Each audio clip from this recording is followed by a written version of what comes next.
Welcome! This is part one of my plant-based holiday dinner series. In this series, I'll be showing you how to make some of my go-to recipes for the holidays, like this graham cracker crust pumpkin pie that I have to say is amazingly delicious. I'll also be showing you how to make a lentil loaf, apple raisin stuffing, mashed potatoes and gravy, cheesy hash browns, and an indulgent macaroni and cheese. Plant-based holiday meals can be a challenge. Healthy and delicious don't always go hand in hand, but plant-based foods don't have to be flavorless or boring. After many years of trial and error, I can finally say I don't feel like I'm missing out. These recipes check off all the holiday boxes. They're indulgent, healthy, and bursting with delicious flavors. Holidays are one of my favorite times of the year to connect with family and create delicious dinners everyone can enjoy. I'm excited to share our family favorites with you. So let's get started.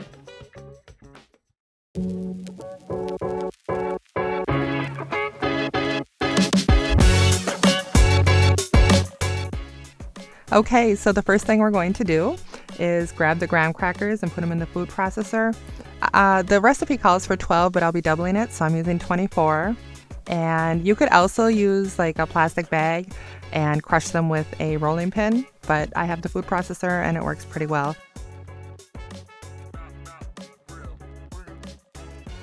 I process it until it becomes more of a finer crumb. You want to make sure you have a big enough bowl to put the other ingredients into.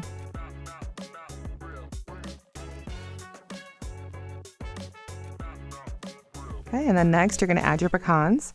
And when you're doing the pecans, just process it kind of the same to a bit of a crumb. When you're doing pecans, you want to make sure not to over process or it will turn more like a nut butter. They don't have to be the same size at all. It gives it a little more texture. And then you're going to put that in the bowl. And then next you're going to add your brown sugar. Alternatively, you could use maple syrup if you prefer. Then you're going to add cinnamon. And I'm choosing to use vegan butter here, but you could also use coconut oil.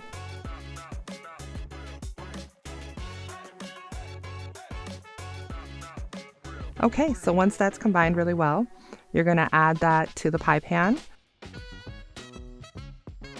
Form that to the pan. You're going to want to make sure to get some up on the sides too. I like to reserve some of the extra crust just for the end so I can top it.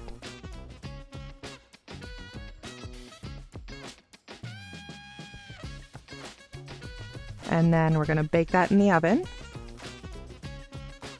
And while that's baking, we're going to make our pumpkin pie filling. And I use a little bit of pumpkin puree and coconut milk.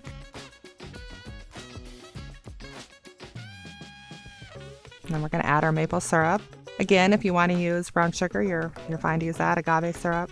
And then we're going to add our cornstarch and vanilla. And this is the pumpkin pie spice, which the recipe will be linked also.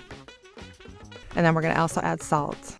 You're going to mix that really well. I meant to use a whisk here, and eventually I will. Mix that really well. You could also use a hand beater. You just want to get that real nice and smooth.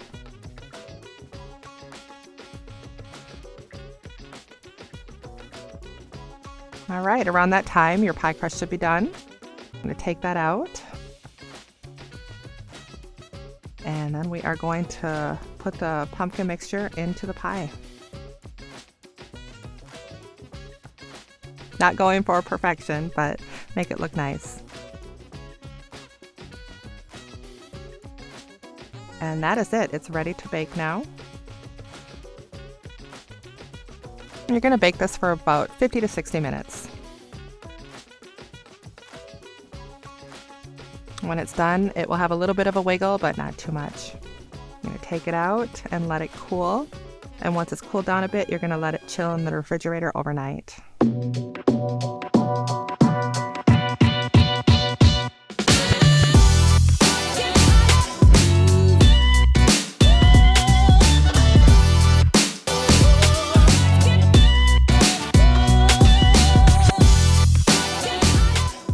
Thanks so much for watching. If you enjoyed the video, please give it a thumbs up. And if you'd like to support this channel, please subscribe. Make sure to watch the next video where I'll be showing you how to make the next recipe in the holiday series.